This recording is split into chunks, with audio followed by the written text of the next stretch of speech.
Mengajarkan dharma. Kepada siapa dharma itu diajarkan? Kalau mengajarkan dharma kepada anak kecil, harus mencari bahasa-bahasa yang ringan, yang mudah dipahami oleh mereka. Karena perbendaharaan bahasa yang sangat minim untuk dipahami oleh anak-anak. Kemudian anak-anak pun mudah bosan. Oleh karena itu, pengajaran dharmanya harus dengan bahasa santai dan bervariasi. Lalu, mengajarkan dharma kepada para remaja pun harus dengan metode yang berbeda. Karena apa? Karena mereka tengah mencari jati diri. Juga harus menyenangkan. Dharma itu mudah dipahami. Kepada para pemuda yang mungkin beranggapan hidup itu harus modern, maka dharma pun harus dipaparkan, disampaikan dengan gaya dan pola pikir sesuai dengan pemikiran mereka. Mengajarkan dharma kepada orang tua. Orang tua banyak pengalaman, bahkan sudah banyak makan asam garam kehidupan. Saya coba tuangkan kitab suci Dhammapada syair 116. Sepatutnya seseorang bergegas berbuat baik, mencegah cipta dari keburukan. Karena bila terlambat berbuat baik, cipta akan bersenang dalam keburukan. Ya, bahasanya tinggi. Bagaimana kalau kita sampaikan syair Dhammapada kepada anak-anak sekolah minggu? Tentu dengan bahasa yang ringan. Adik-adikku yang berbahagia, ayo berbuat baik supaya kita lebih bahagia. Nah, itu penjabarannya dengan bahasa yang gampang. Kenapa? Karena bahasa anak-anak adalah bahasa yang paling ringan, bahasa ibu. Ayo berbuat baik supaya kita bisa bahagia. Nah, itu ya.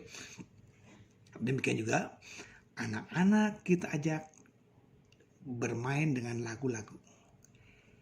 Ada lagu yang demikian gembira ya. Anak yang baik tiap hari bangun pagi, tidaklah lupa hari Minggu ke wihara. Itu aja. Mereka dalam suasana gembira. Kenapa? Karena pola pemikiran anak-anak begitu gampangnya untuk berbahagia. Dan ingat, mereka mudah bosan. Kita selingi dengan pertanyaan yang mudah-mudah. Kasih hadiah, ayo. Siapa yang mau berbuat baik? Nah, coba.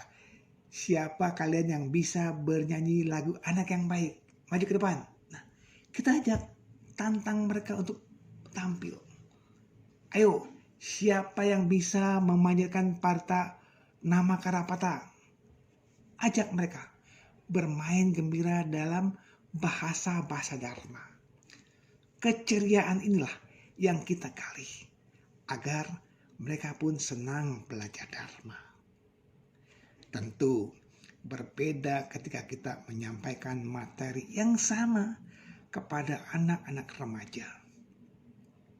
Bapak Ibu Sobat Muda, anak remaja kita bawa dengan inti yang sama, tetapi bahasa yang berbeda. Ayo para remaja, terus berbuat baik agar orang lain senang pada kita dan kita pun bisa membahagiakan diri kita dan orang lain. Ayo teruskan, kembangkan dalam berbuat baik. Apa misalnya?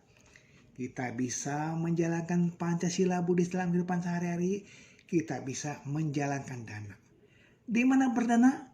Dana kita bisa lakukan di mana-mana. Bukan cuma di wihara. Maka itu, ayo kembangkan kedermawanan kita. Suka membantu. Membantu orang tua, membantu teman, membantu orang lain yang sedang dalam kesulitan. Itulah. Jadi bahasa yang berbeda dengan maksud yang sama. Kemudian kepada para pemuda yang berbahagia, kita di sini sebagai umat Buddha harus terus kembangkan kebaikan, terus kembangkan pikiran, ucapan, perbuatan melalui tindakan kita yang baik dan benar. Mengapa? Agar kita bisa bahagia dan orang lain pun turut bergembira akan kehadiran kita. Semoga kita bisa mengembangkan kebaikan-kebaikan ini dalam keseharian kita. Ingat ya, seperti kalian belajar di sekolah, punya semangat, konsentrasi yang baik, hasilnya pasti optimal.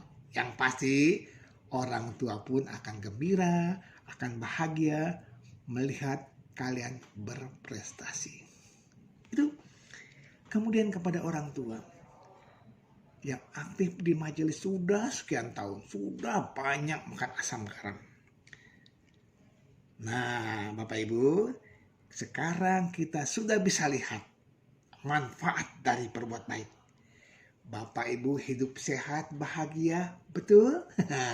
Kita bisa bahagia terus, bisa sehat terus adalah dari perbuatan baik. Maka itu Bapak Ibu, kita teruskan berbuat baik. Jangan lupa di rumah kita rajin baca parita.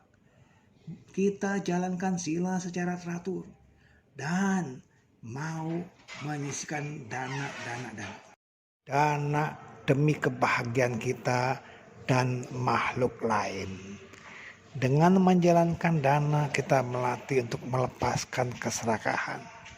Maka itu adik-adik sekolah minggu, remaja, pemuda, serta orang tua, marilah sama-sama kita kembangkan kebaikan demi kebahagiaan kita dan makhluk lain. Terima kasih.